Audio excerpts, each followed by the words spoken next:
What's going on? So, I want to make this video about sacraments and plant sacraments and the sacraments that I use in my life, but um, I made a video. I made a couple videos not too long ago. Well, I made them a while ago.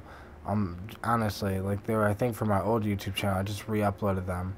Um, they were called sacraments, and I was just talking about the sacraments that I use, the plants that I use, and I use plants and herbs as sacraments to connect with what I would consider, I use psychedelics to connect with what I would consider my God. I use plants and herbs to do a similar thing, but it's different. Like, with plants and herbs, what I do is I use plants and herbs to connect with the plant. Like, I like to connect with the soul of the plant.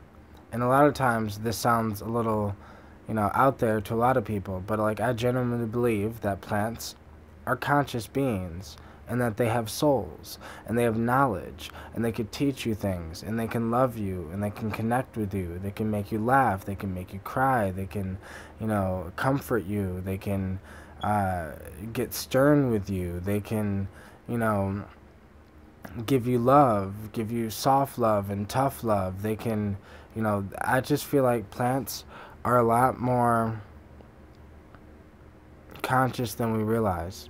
And for me, personally, like this is like my form of shamanism in a way. Like if somebody asked me like, what religion are you? I wouldn't necessarily say I have a religion, but I just say I practice shamanism. And because I genuinely believe that, like, for me, shamanism is just like finding a way to reconnect with the planet, reconnect with the higher self and the consciousness of the earth as well. It's, there's two sides of it, interdimensional and third dimensional. And the third dimensional is like the planet, the plants. Plants like motherwort, for example. Like plants like motherwort. Motherwort has become a sacrament of mine. It's been a sacrament for a long time, but I've gotten a deeper relationship with it since that video I made about sacraments a while ago. Because I've explored it so much now that I now understand it.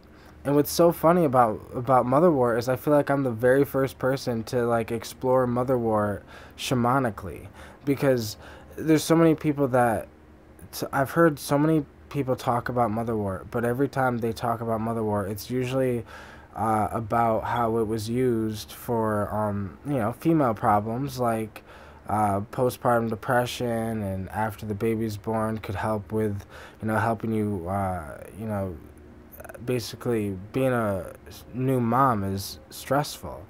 So motherwort can help with that, and it can help basically soothe you while you're trying to soothe the baby, and you know what I mean. And because it can just get hard to be a parent sometimes, and but motherwort, I feel like is deeper than just that. It's interesting to me that it's kind of like something Terrence said one time, where it's like Terrence McKenna said something along the lines, now I'm going to butcher this, but it's something along the lines that it's like, it's weird that some, tribal societies will use different plants and herbs, as a psychedelic or something to, transcend, but it's weird that there'll be other plants around them that are also psychedelic or psychoactive that they won't use.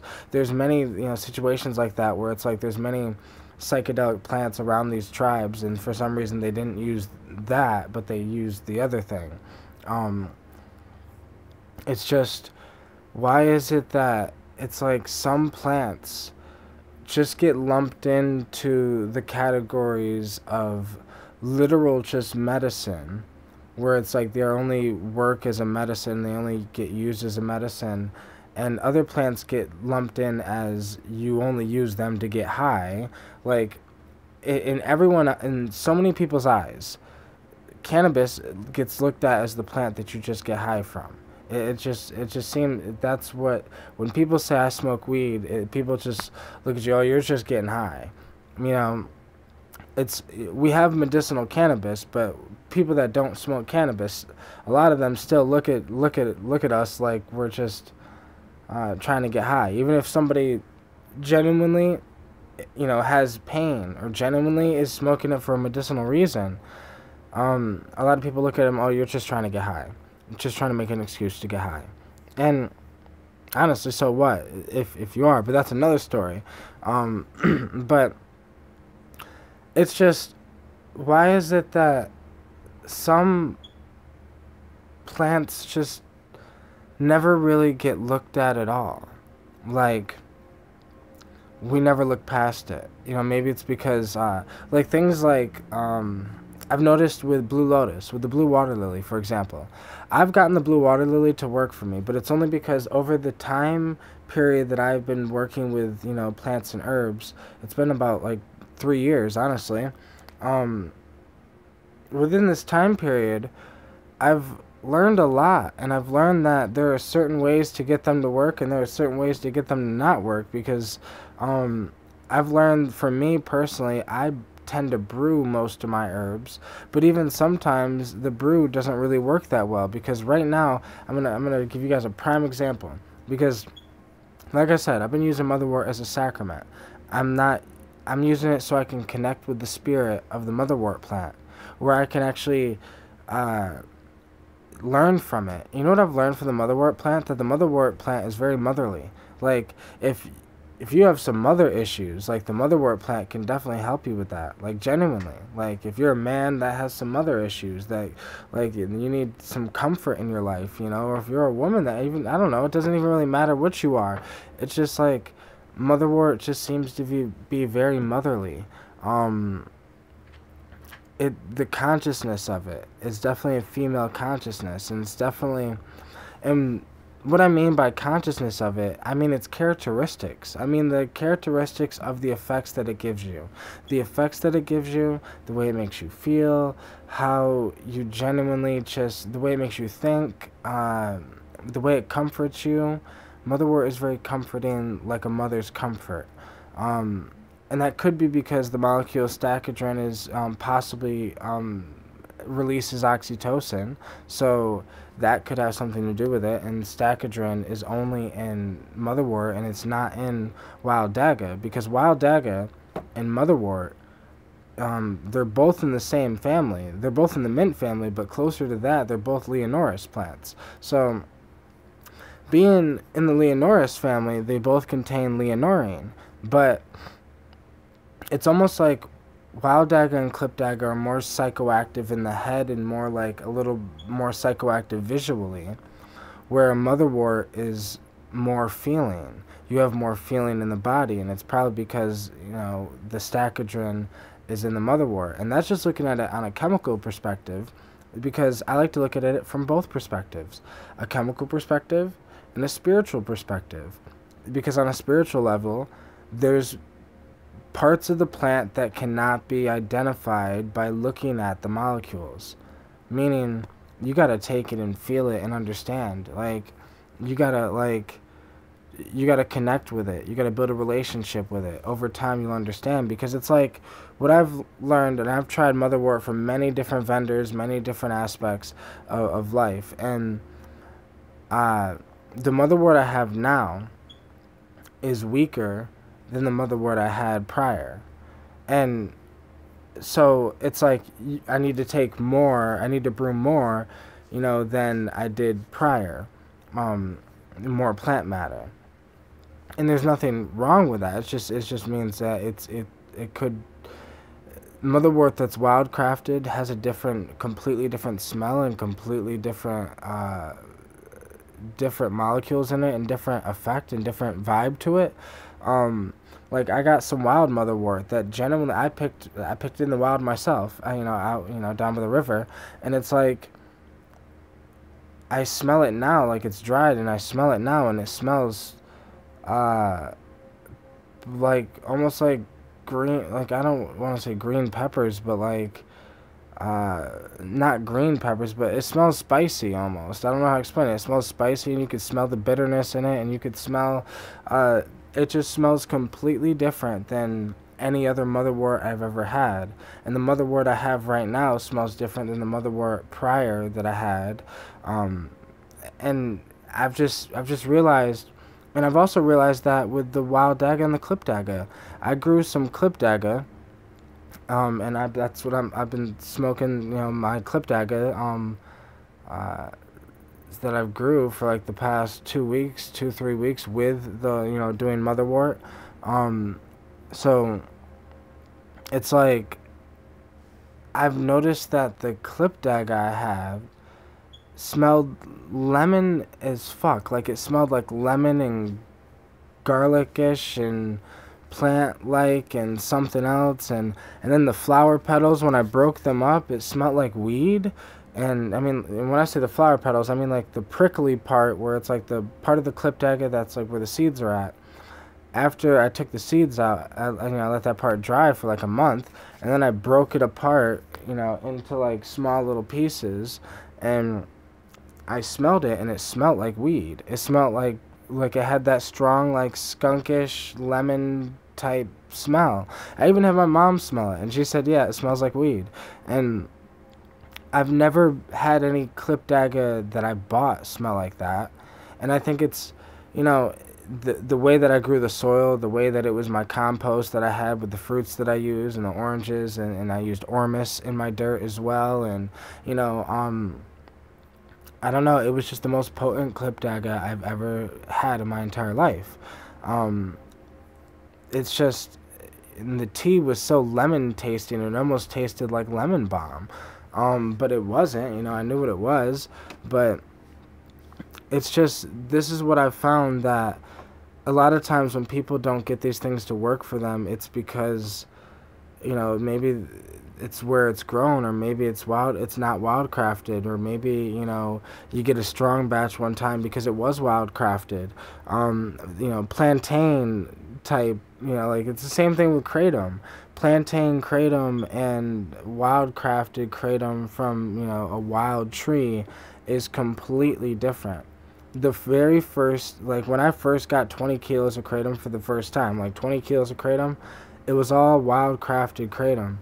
And it was the strongest kratom I have ever had and probably ever will have.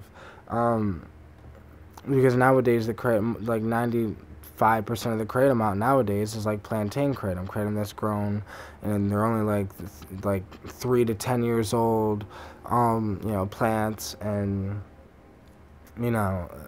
when you get a 30-year-old tree, that's when they start getting like on another level. But that's what I mean. I feel like a lot of times people don't get it to work, and people like talk about how they can't get Blue Lotus to work for them.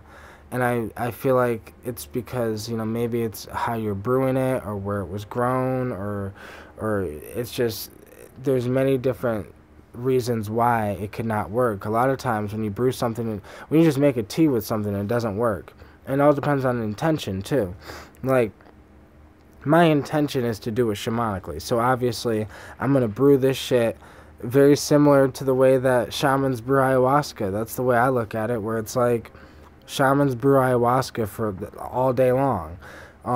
Now, there are some times where I do brew it for like all day long, but a lot of times I try to keep it within like 2 to 3 hours, sometimes an hour and a half, depending. But yeah, there's times I brew it for 5 hours.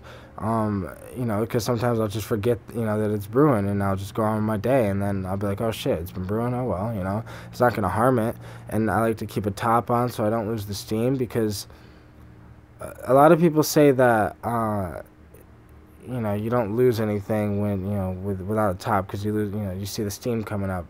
And I disagree, especially after I learned how to make essential oils. Once I learned how to make essential oils, I realized that everything in the steam that you're losing is the essential oils.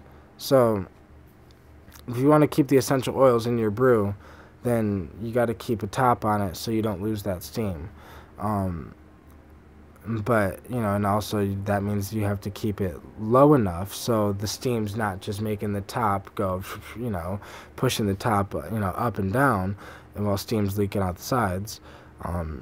But I like to do this shamanically, and I like to do this to expand my consciousness and to explore my consciousness and to explore the plant's consciousness and to see what these plants have to teach me and what the differences are. Like, I'm very curious. Like, my one friend said, he just told me the other day, he's like, man, you're like a mad scientist. And I'm like, not really. I mean, I like to say, and a lot of people don't like calling themselves this, but I like to say I'm just like a modern day shaman. I'm not, claiming that I'm a shaman.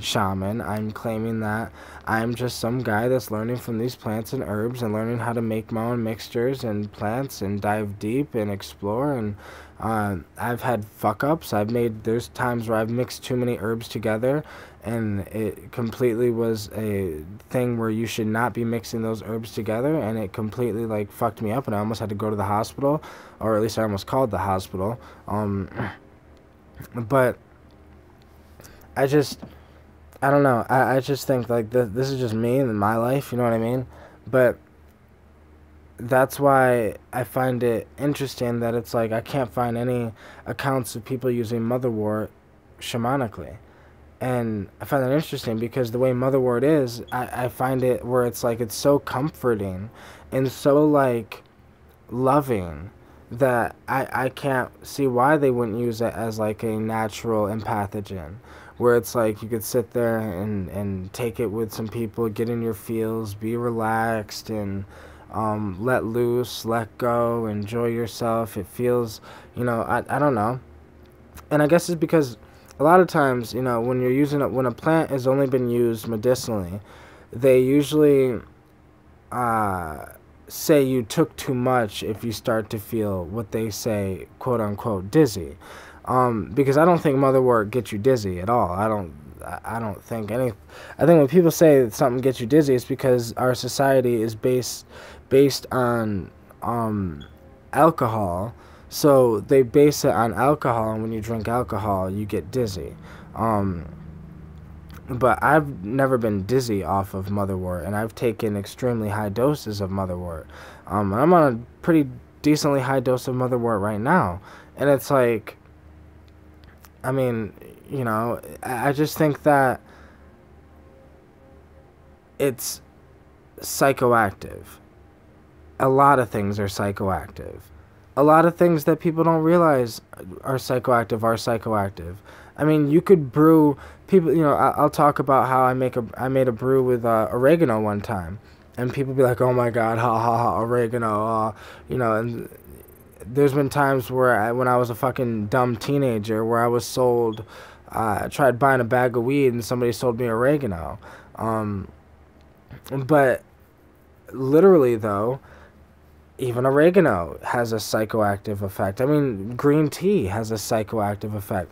I remember I had a conversation with my uncle, and he tried saying, green tea doesn't get you high. And I was like, well, it depends on your definition of a high. Because I can give you some matcha green tea powder. If you do not drink matcha at all, if you don't drink green tea at all, and you barely drink caffeine, and I give you like 3-4 grams of some really, really, really good matcha powder, then you're gonna feel it. And if you feel it, then what would you consider that feeling? That feeling would be a high. And this is just my thought, but I just genuinely think that we look down upon a high, but really I think it's because we misunderstand a high. I feel like a high just means you have an elevated state of mind. It's like your consciousness. People, imagine we're at the base. Most people stay at base level consciousness. They're at the baseline. Well, your consciousness can expand from there. And it can go up, it can go sideways, it can go this way, it can go... And even there's a level that it can go down. Like alcohol lowers your consciousness. It does not elevate your consciousness. And it's like... I feel like it's based on your intention, and what shamanism really is for me is it's like tethering my consciousness to where I want it to be based on the day, based on what I need to do, based on my intention with life, based on whatever. But it's just exploring the mind, exploring the plants. and learning from these plants. These plants have taught me so much. They have been the teachers that have guided me to the path of knowledge, on the search of knowledge. Like, I feel like plants, it's just like Timothy Leary said. Like, this is the literal action. This is literally what it looks like, what Timothy Leary said. That one day it won't be about what book you read, it'll be about what chemical you took to expand or retract your consciousness. And that's exactly what's happening. Or at least in my life, at least. In my life, what's genuinely happening is I'm living based on, like, I'm learning from different plants and learning from different consciousnesses of different plants, and these plants contain chemicals, and I learn from them, and I gain a connection with them. As funny as this sounds to a lot of people think it sounds funny when I say I feel like I have gained a friendship and a bond with cannabis, with kratom, with motherwort, with blue water lily, with wild daga, with, you know, I've gained a deep, deep, deep bond with DMT, with psilocybin mushrooms, with Mother Ayahuasca, ayahuasca. I've, LSD I've gained a bond with. Not as much as everything else, honestly, because it's, for me, I have nothing against nothing against non-natural things, but because I feel like when you have a synthetic or a semi-synthetic molecule, it loses the soul part of it. Like, it's hard to explain, but it's like, it's almost like it's a newborn baby. It loses the wisdom of an old soul. It becomes a new soul. And so it's almost like LSD is a new soul. So it has wisdom to teach you, but not as much wisdom as an old soul would have to teach you. Where it's like, LSD can teach you some shit, but I'm pretty sure LSA, or Morning Glory seeds, or Hawaiian Baby Woodrose seeds, could teach you some more shit. Now, Hawaiian Baby Woodrose seeds are not as fun, and they're a little more dangerous, but that's what I mean by they could teach you some more shit, because they'd have things like that. Teach you responsibility. They teach you respect, because it teaches you to respect the plant. If you don't respect the plant will fuck you up. And that's where I love these plants, though. I love taking things that help me shatter myself. There's been many times where I've dosed myself on motherwort, took high doses of motherwort, and what I do when I take motherwort, I got this little ritual I do, where, like, I got my little rain stick, I'll shake the rain stick and do my shaman thing, play some music, play some frequencies, vibe out, because you tend to feel the music more when you're on motherwort. Colors seem to brighten, things seem to round off a little bit. You can get slight visuals. I do mix it with cannabis, but I only take one hit of cannabis usually, but it does, like, just bring out the full effects of each other. And it's interesting because motherwort, it's like sound increase, but you not just increase, you feel it. You feel your emotions more. You feel loved. It's hard to explain, but I've had times where I've sat there and it's shattered me, where, like, I was just on the floor and this feeling just gets so intense, and it's like there's been times where it's like it shattered me. There's been times where slight visuals where it's like I'll put my hand on the ground and it'll almost look like my hand's, like, I don't know, it's hard to explain, like, moving, but it's not, but it's almost like it's hard to explain, and I've tested this out many times to see if this is all just placebo in my head, to see, like, whatever, but, like, the same effect keeps happening, and this is from, like, last time, like, it first happened, like, 10, 11 months ago, but I've noticed it, recently. It's just an interesting thing that it does, and it might be a thing that happens when it mixes with the cannabis, and I'm not sure. There's an interesting thing that synergy does when you mix two different plants together. When they synergize, they have the possibility to become something completely different. But yeah, I'm gonna get going though, because this video is probably longer than I really wanted it to be, but whatever. But yeah, Mother Word has become a sacrament of mine, just like blue water lily, DMT. Yeah. But peace out, everyone. Hope everyone has an amazing night, and I'll see you guys in the next video. Peace out.